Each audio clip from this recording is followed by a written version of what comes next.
gëm leen dina gën a baax ak góor gi dina neex.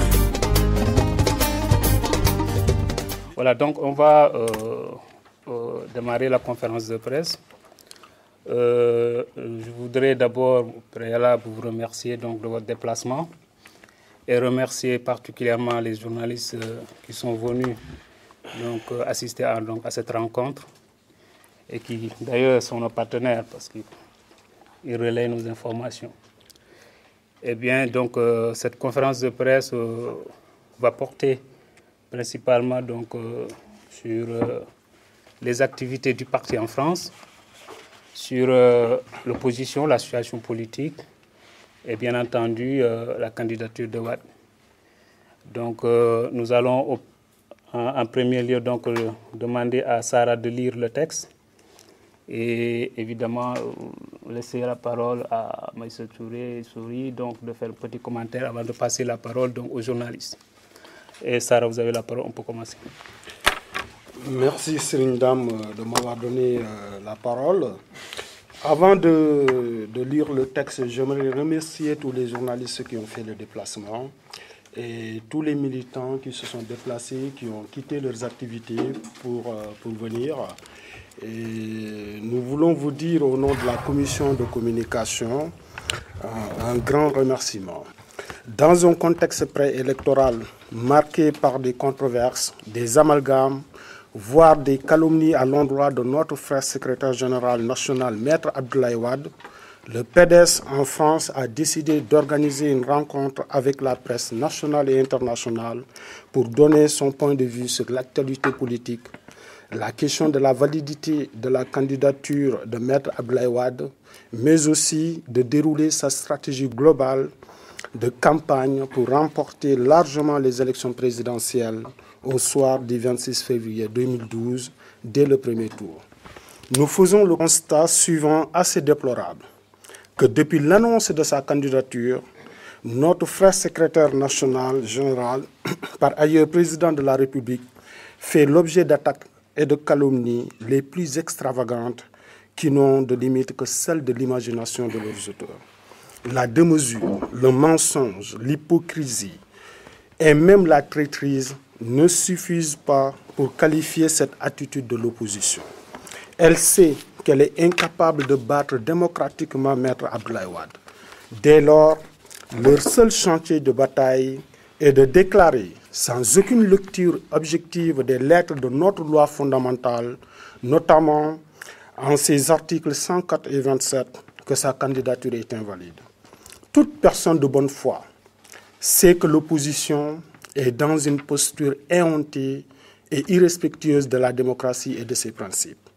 Nous saluons au passage le merveilleux travail pédagogique sur le droit constitutionnel effectué lors du séminaire du 21 novembre dernier à Dakar, qui a regroupé plusieurs spécialistes nationaux et internationaux de prestige et de rang mondial.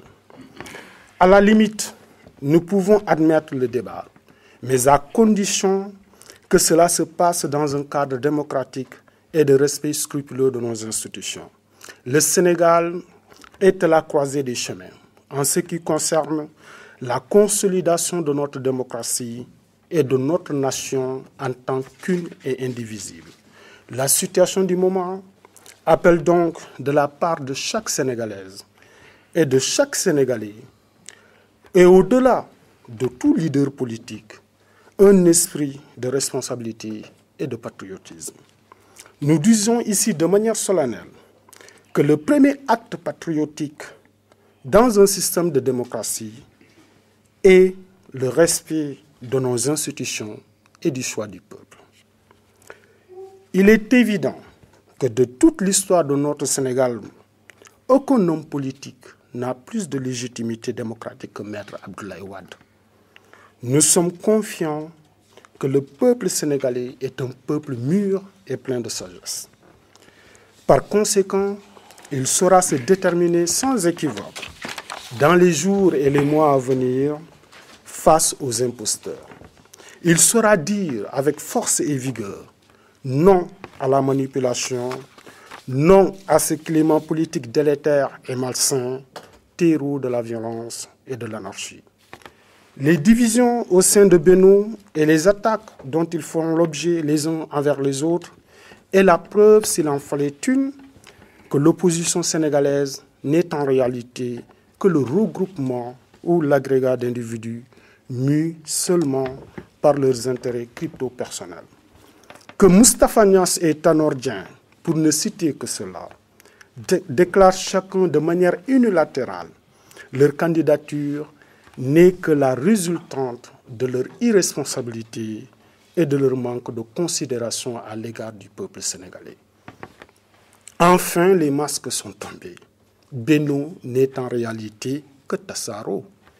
Ceci dit, concernant nos stratégies d'action politique, le PDS, avec ses alliés, au sein d'une commission de pré-campagne, décidée par l'ensemble de ses composantes en France le 1er octobre 2011 et mise en place le 7 du même mois, compte s'appesantir sur l'information aux Sénégalais de l'extérieur en déclinant dans un premier temps les différentes et diverses actions de Maître Abdoulaye Wade, les concernant directement, en faisant ainsi la démonstration par la preuve qu'ils sont au centre de sa préoccupation en tant que chef de l'État. L'ensemble des réalisations sera déroulé par le moyen de tracts ou de dépliants que nous distribuons aux sorties de métro et dans les foyers à forte concentration sénégalaise, sans oublier les rencontres avec toutes les associations de la diaspora, y compris celles religieuses. De même, nous ferons la tournée des différentes chancelleries, dont en premier les pays frères et frontaliers du Sénégal, pour opposer des arguments forts contre la stratégie d'intoxication et de désinformation ourdie par l'opposition, notamment par le M23. Certes, le chantier est vaste, mais rien n'entamera notre détermination pour élargir notre base électorale et intensifier notre occupation de la sphère médiatico-politique. Notre conviction est que Wade est le meilleur, et meilleur, il demeurera. Merci de votre attention. La lecture seulement de ce texte suffit pour vraiment clore le débat. Les choses sont claires, elles sont transparentes. Mais je n'oublie pas aussi les frères journalistes qui sont là parmi nous, qui ont fait leur déplacement pour venir nous écouter.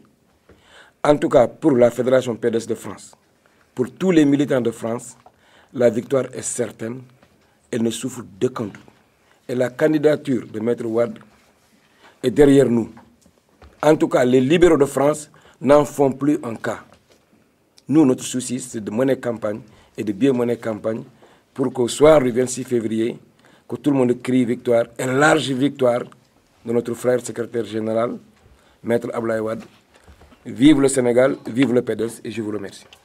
Merci, Vous allez mener une campagne pour essayer d'inverser la tendance parce que vous dites que l'opposition mène une campagne d'intoxication, de calomnie pour discréditer le président de la République et vous allez mener une tournée dans les différentes chancelleries.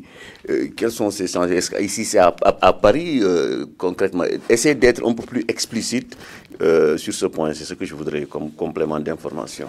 Qu'est-ce que vous allez concrètement faire à Paris et quand est-ce que vous allez rencontrer ces chancelleries et qu'est-ce que vous allez leur dire concrètement? Vous avez dit que c'est une campagne de désinformation et de désintoxication. Est-ce que vous avez vraiment le sentiment que c'est le cas? Je pense que nous tous, on a entendu l'opposition qui disait que Abdoulaye Wade n'avait pas le droit de se représenter parce que la Constitution ne lui permettait pas de se représenter. Donc c'est dans ce sens-là qu'on a dit, c'est d'abord une bataille médiatique. Il faut aller rencontrer, parce que le M23 était venu en France rencontrer la chancellerie française, en l'occurrence le ministre des Affaires étrangères. Donc nous aussi, on a dit pourquoi pas ne pas rencontrer les chancelleries pour leur expliquer pourquoi Wade a le droit de se présenter. Que l'opposition, ce qu'ils sont en train de dire et tout, c'est quelque chose qui est faux, c'est quelque chose qui est faux. Donc c'est pourquoi on a décidé de rencontrer les chancelleries. M. Sarr a fait une demande d'audience à ces chancelleries. Les premières seront les chancelleries des pays frontaliers pour essayer de leur expliquer pourquoi Wade a le droit de se représenter. Ensuite, essayer de convaincre, essayer d'expliquer à travers la Constitution que Wade a le droit de se présenter et que ce que les autres sont en train de dire, c'est complètement faux. Et je pense que actuellement, tout le monde se rend compte que c'était une campagne d'intoxication, en fait. C'est ça, en fait. Quand on dit désinformation, c'est par rapport à ça, en fait, quoi. La base de cette initiative, c'est que nous avons remarqué que après les événements, les révolutions arabes et les violences préélectorales qui ont marqué la Côte d'Ivoire, que la situation géopolitique pouvait laisser penser que Wade, une nouvelle candidature de Wade peut être antidémocratique et peut être sujet aux causes d'une grande révolution au Sénégal. Et l'opposition a joué sur ça. Le M23 a fait une tournée dans toute l'Europe pour dire que cette candidature est inconstitutionnelle, pour dire que Wade, le pouvoir de Wade est en train de dériver en monarchie. Et nous constatons que tout ça est faux. Et les chancelleries, nous voulons les interpeller pour leur dire ceci, que la situation géopolitique actuelle, marquée par les violences post-électorales en Côte d'Ivoire, ainsi que les révolutions dans les pays arabes, ne doivent pas leur pousser à entrer dans une sorte d'amalgame. Les situations ne sont pas comparables. Le Sénégal, c'est le Sénégal qui a une longue tradition démocratique qui est très différente des autres pays. Et que l'amalgame entre le Sénégal, la Libye, l'Égypte ou la Côte d'Ivoire est inacceptable. Et nous allons leur porter cette parole-là avec des documents très précis. Parce qu'il y a beaucoup de gens qui, quand on discute avec eux, parce qu'on a fait beaucoup de rencontres, on a rencontré beaucoup de militants sur le terrain qui se basent sur les arguments de l'opposition pour dire qu'en réalité, Wade est le meilleur, Wade a fait le meilleur travail, mais nous jugeons que sa troisième candidature, alors que ce n'était pas sa troisième candidature par rapport à la nouvelle constitution. Vous voyez, c'est sa première candidature. Donc, c'est son premier mandat. Il a droit à un autre mandat. Nous avons besoin de faire ce travail pédagogique, non seulement auprès des militants, mais aussi auprès des chancelleries. Voilà. Et les demandes sont sur de bonnes voies. Il y a même des dates qui ont été proposées et qui ont été retenues. Mais vous me permettrez, M. Sylla, de ne pas tout dévoiler pour donner des arguments à l'opposition. Voilà, vous serez informés, mais dans les prochains jours, très prochainement, au moment où on fera le déplacement, vous serez avertis. Pour vous relancer aux ambassadeurs que vous allez rencontrer, vous avez ciblé les pays frontaliers. Pourquoi? Parce qu'on sait que les références sur lesquelles vous vous basez, ce sont des références, les influences, c'était surtout les pays, les chancelleries occidentales, qui ont une certaine pression, une certaine influence sur les différents acteurs politiques dans les pays arabes et ailleurs. Pourquoi pas ne pas rencontrer les chancelleries occidentales plutôt que les chancelleries du voisinage? Nous commencerons par les pays frontaliers et amis du Sénégal. Parce qu'avant tout, s'il y a un problème, on le partage avec ces pays-là qui sont très proches de nous. Mais au-delà de ça, nous visons, je vous le dis, à tous les pays non permanents du Conseil de sécurité de l'ONU et tous les pays membres permanents du Conseil de sécurité. Donc tous les pays occidentaux, non pas parce qu'ils peuvent déterminer l'avenir du pays, mais c'est un travail pédagogique, c'est un travail explicatif. Voilà, on ne demande pas leur avis pour qu'ils nous imposent ce que nous devrons faire, mais aussi ils peuvent nous donner des conseils, ils peuvent nous donner des bonnes observations. Et le Sénégal est un pays ouvert, c'est le pays de la Teranga, c'est un pays ouvert. Notre drapeau le symbolise aussi avec l'étoile ouverte sur les 5 continents. Nous sommes à la recherche de toutes les idées, mais nous sommes un pays souverain et nous souhaitons demeurer souverains pour demain. Le séminaire du mois de novembre à Dakar a tout résumé. Mais on a le droit de le faire. Si un ennemi passe pour te dénigrer, tu as le droit de le suivre et de le combattre et le briser. Si un Ramadan se dit que le Sénégal sera comme la Tunisie, mais c'est parce qu'il ne comprend rien. Qui peut comparer le Sénégal à la Tunisie démocratiquement? Le Sénégal, on a la liberté d'expression. Est-ce qu'il y a un journaliste emprisonné au Sénégal? Donc si l'opposition passe tout son temps à dénigrer le Sénégal, on a plein droit à réagir. C'est ça notre but. On va parler. Et la population de Dakar parle. On est en train de déstabiliser l'esprit des Sénégalais par du faux bruit, par de la fausseté, des fausses nouvelles. Alors qu'à côté, il y a le président, il y a le PDS qui a réagi, il y a le président avec sa politique d'action est en train de mener, de montrer au monde entier que le Sénégal est en bonne marche. Donc si Moustapha Niasse et Tanor sont là pour leur propre intérêt, ils ne pensent plus à l'intérêt de la population.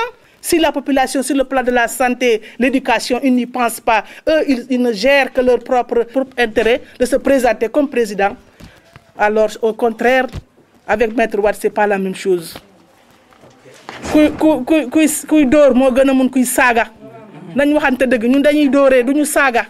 Voilà, merci. Non, on ne suit pas, il n'y a pas de opposition pour dénigrer notre pays. Mais on veut rétablir la vérité par rapport à la candidature du président Abdoulaye Wade. C'est totalement différent. L'opposition fait le tour du monde pour dénigrer leur pays, mais nous rétablissons la vérité par rapport à ce qu'ils disent. Cela veut dire quoi? Que la candidature du président Abdoulaye Wade ne souffre d'aucun doute, avec des arguments juridiques, politiques, moraux et social, pour leur montrer que la candidature du président Abdoulaye Wade ne souffre d'aucun doute. C'est ça la position des libéraux du PDS de la France. Par rapport à l'opposition en France, il n'y a pas d'opposition en France. Parce que l'opposition en France, pour manifester, utilise des Burkinabés, des Ivoiriens, des Mauritaniens qui sont payés pour venir dénigrer leur pays. Nous comptons organiser une caravane pour participer à l'investiture du président Abdoulaye Wade. Si c'était possible de marcher de France à Dakar, on le fera. Mais c'est impossible. Mais par la route, nous pouvons venir témoigner notre affection, notre détermination pour faire réunir le président Abdoulaye Wade dès le premier tour. C'est ça que nous comptons organiser à partir du 18 décembre. Par la route, avec une forte mobilisation composée de jeunes et de femmes pour dire aux autres qui disent qu'Abdoulaye Wade ne doit pas être candidat, qu'il y a une France de sa jeunesse, de ces femmes qui sont pour sa candidature. Et ceux qui disent qu'Abdoulaye Wade ne doit pas se présenter ou on fait des pressions de l'extérieur pour demander à Abdoulaye Wade de se retirer. Abdoulaye Wade ne peut plus se retirer. Ce n'est pas Wade qui a décidé d'être candidat, c'est nous qui avons demandé à Wade d'être candidat. Avant de se retirer, il doit demander notre avis. C'est pourquoi c'est des peines perdues. Abdoulaye Wade sera candidat le 26 février et il battra l'opposition au premier tour. Et je voulais prononcer par rapport à Robert Sagna, qui disent que le MFDC est armé, super armé. Comment il a su que le MFDC est super armé? Et nous lançons un appel au ministre de l'Intérieur de faire son travail. Ce n'est pas parce qu'on est à l'approche des élections, on permet à tout un chacun de dire de n'importe quoi. Nous sommes dans une république, dans un État organisé. Robert Sagna doit être entendu par la police pour savoir comment il a su que le MFDC est super armé. C'est lui donc qui a armé le MFDC. Mais aujourd'hui, le président est en train de gérer ce problème. Certains ont dit pendant 100 jours. Je pense que pendant 100 jours, le président avait réglé la crise. Mais comme des gens comme Robert Sagna ont armé le MFDC, ont armé d'autres personnes qui sont entrées dans Yamaki et qui ont repris le combat. C'est ça que je voulais dire par rapport à ça. Mais par rapport à Macky Sall également, si l'opposition demande aujourd'hui, Macky Sall, on a demandé 7 milliards, il demande un cessez-le-feu. Ça pose problème. Il faut que les gens soient sérieux dans ce pays. On ne peut pas gérer pendant 9 ans avec un gouvernement et sortir pour dire que moi je suis blanc comme neige. Nous avons des dossiers. Et la prochaine fois, que ça soit Macky Sall, Idrissa Seck, Cheikh Tidiane Gadio, Moustapha Niasse, on va sortir des dossiers, hein? Œil pour œil, dent pour dent. Ils disent qu'eux, ils ne s'attaquent pas entre eux. Pourquoi ils ne s'attaquent pas entre eux? Parce que si Idrissa Seck attaque Macky Sall, on dira que c'est vrai. Si Macky Sall attaque Idrissa Seck, peut-être on dira que c'est vrai. Si Moustapha Niasse attaque Tanor, on dira que c'est vrai. Mais si le PDS attaque Moustapha Niasse, ou attaque Tanor Dieng, ou attaque Gadio, on dira non, ils ne sont plus avec eux, c'est pourquoi ils les attaquent. Nous avons dans l'obligation de sortir des dossiers de Macky Sall. Nous avons ces dossiers. C'est bien à l'étranger. Comment il a géré pendant qu'il était ministre de l'Intérieur, ministre de l'Énergie et Premier ministre. Et Gadio, on n'en parle pas, Idrissa Seck également. On rappelle, comment on dit encore, le protocole de Rebeuss. Il est sorti en prison, pourquoi? Il dit qu'il est blanc comme neige. Où sont les fonds politiques? Pourquoi il est libéré de la prison? Où est le protocole de Rebeuss? Qu'est-ce qu'il a à l'intérieur? Donc, Abia Wade est le meilleur. Et nous allons réunir Abia Wade, Inch'Allah, dès le 26 février. Par voiture. Et si c'est possible de marcher, nous allons marcher. Nous devons sensibiliser les Africains de ce qu'Abia Wade est en train de faire. Et l'opposition est tellement dangereuse, Sarah vous l'avez dit, ils nous détournent de l'objectif. Ils ne veulent pas qu'on parle des réalisations d'Abia Wade, mais on parle de sa candidature. Maintenant, on veut programme pour programme. Réalisation pour réalisation, c'est ça que nous voulons. Leur programme et notre programme, et on va confronter ça. Ils n'ont pas de programme, ils n'ont que de l'intoxication. Merci, merci, merci. Comme vous le savez, nous sommes à une période de pré-campagne. Et nous, le PDS en France, on compte quand même informer le maximum possible les émigrés. Parce que vous savez, la campagne de la Fédération de France s'accentuera sur les immigrés de France. Donc on va essayer d'expliquer au maximum possible les immigrés ce que le président a fait pour eux. Macky Sall nous disait que s'il est élu rapidement, il va lever l'interdiction sur l'importation des voitures âgées. Voilà, l'interdiction de l'importation des voitures. Est-ce que vous, concrètement, dans votre programme, vous avez une réponse ou un argument pour convaincre... Vous savez que cette mesure-là, c'est déjà une mesure pour protéger les Sénégalais par rapport à leur santé. Dire des choses comme ça, c'est vraiment montrer à la population que lui, il n'est pas à la hauteur. Parce que comment voulez-vous des voitures qui polluent, qui rendent les Sénégalais malades? Il dit, s'il est président, il va rétablir cette loi. Moi, je pense que ce n'est pas opportun pour les Sénégalais. Et vraiment, c'est injuste. Pourtant, il y a de très vieilles voitures qui... Non, mais le président de la République, je termine. Le président de la République, en prenant cette mesure, c'est d'abord pour une question de santé publique. Parce que, comme vous le savez, le gaz qui a été dégagé par ces voitures et tout, d'après les enquêtes qui ont été faites, vraiment, c'est quelque chose qui a un impact sur la santé des Sénégalais. Quand on dirige un pays aussi, il faut savoir prendre des décisions, même impopulaires. Très bien. Et ceci a été fait. Ça, c'est la deuxième chose. S'il faut agir sur la santé à travers justement donc, ces problèmes donc, de pollution, ce n'est pas forcément qu'il faut enlever toutes les voitures qui sont vieilles au Sénégal, mais d'abord de commencer à ne pas amener... Et à interdire la rentrée de toutes les voitures, ça d'abord c'est un problème donc, de gain en termes justement donc, de réduction donc, de la pollution, mais aussi après trouver donc une autre politique qui permettra donc de réduire davantage et de remplacer. Et je pense que c'est dans ce sens que la politique d'industrialisation, donc surtout au niveau de l'automobile, a été pertinente, surtout à travers donc Senbus, etc., les taxis qui sont tous montés au Sénégal et qui font un excellent travail. Je pense que c'est à encourager. C'est vrai, nous tous, ça fait très mal, tous. Nous avons des parents, nous-mêmes, nous voulons rentrer avec des voitures. Mais voilà, c'est aussi le peu de services ou de sacrifices que nous pouvons faire à notre pays à travers justement la réduction donc, de cette... Par rapport à la question concernant les véhicules qui vont au Sénégal, et la question, Macky Sall, mais cette question-là a été tranchée. Au moment où Abdoulaye Wade prenait cette décision, Macky Sall, il était où? Il l'a cautionné même. Donc ce n'est pas aujourd'hui qu'il revient pour dénigrer cette loi en interdisant les véhicules de moins de 5 ans de rentrer au Sénégal. Et aujourd'hui, ça va favoriser l'industrie locale. Aujourd'hui, même Idriss Seck, il ne dira pas quelque chose là-dessus. Il a participé à l'inauguration de l'usine Sen-Iran qui se trouve actuellement à Thiès. Tout le monde est au courant de ça. Tout le monde était au courant. Donc c'est des gens qui cautionnent aussi cela. Donc Macky Sall, nous le comprenons. Il a appris la politique sous Abdoulaye Wade. Donc il est en train de manigancer pour essayer de récupérer l'électorat de la diaspora. Et cela ne passera pas.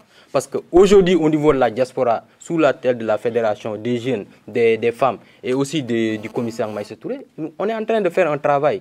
Maïssa l'a dit, actuellement on est à 104, je pense même que ça dépasse 104 inscriptions concernant la caravane. Donc je pense qu'il y a une personne de droit on en a discuté tout à l'heure, qui a mis à notre disposition 2 véhicules pour le Sénégal actuellement. Maintenant, concernant cette idée, ça dépendra du nombre de personnes et de la disponibilité des personnes qui doivent aller au Sénégal. Et nous, comme les gens sont en train de le faire, les femmes, bon, je ne veux pas citer de nom, ils sont en train de dire qu'ils vont payer notre caution pour les élections. Nous aussi, on va faire un geste par rapport à cela.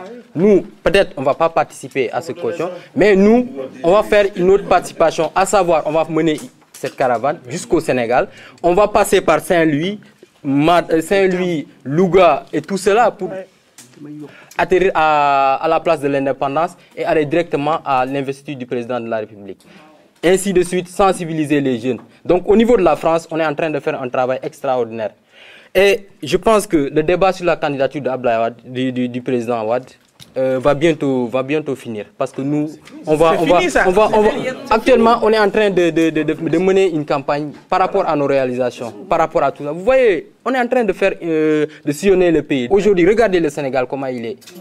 Dans chaque village, dans chaque quartier que vous allez, vous avez au moins il y a un district sanitaire là-bas. Actuellement, au mois de décembre dernier, il y a 562 des agents sanitaires, que ce soit des médecins, des infirmières, des sages-femmes d'État, qui ont été recrutés. Et depuis quand ça n'a pas été fait? Et au mois de décembre prochain, cette question aussi sera tranchée parce qu'il y a d'autres vagues de recrutement qui vont se faire. Au niveau de l'éducation, pareil. En 2000, on n'était même pas à 3000 boursiers dans les pays étrangers. Actuellement, on est à environ plus de 9000. Il y avait 4 ou 8 pays au niveau de l'étranger où les Sénégalais, les étudiants sénégalais bénéficiaient d'une bourse. Aujourd'hui, on tourne autour de 9000. Donc voilà les réalisations sur lesquelles nous allons nous baser pour essayer de mener notre campagne, pour faire triompher notre président. L'APR ne fait que suivre le PDS. Qui est dans l'APR? C'est un ex-militant du PDS. Ils ne nous suivent pas à pas. Ils n'ont pas l'imagination pour créer. Ils font de copier-coller. Par rapport à la caravane de l'APR, leur caravane se limite en France. Nous avons commencé la caravane depuis 2009. Nous avons fait le tour de la France. Et pour leur montrer que par rapport à ça, qu'à Saron, Macky Sall avait dit que le siège du PDS, c'était à Saron, ils ont récupéré ça. Avant de partir au Sénégal, nous allons monter un secteur dans le foyer de Saron et nous allons récupérer notre siège. C'est ça le défi qui nous a lancé et nous allons relever ça dans les jours à venir. C'est notre combat. Moi, je me pose une question. Est-ce que nos leaders, au niveau de l'opposition, ils sont cohérents? Il y a un problème de cohérence qui se pose au Sénégal. Ce n'est pas que le fait de vouloir être président, c'est légitime pour tout un chacun.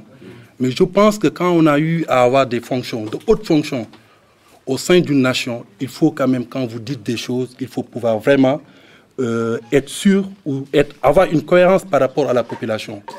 Macky Sall, il ne peut pas être dans le gouvernement, que ce soit avec Idrissa Seck ou ailleurs. ou une autre personne.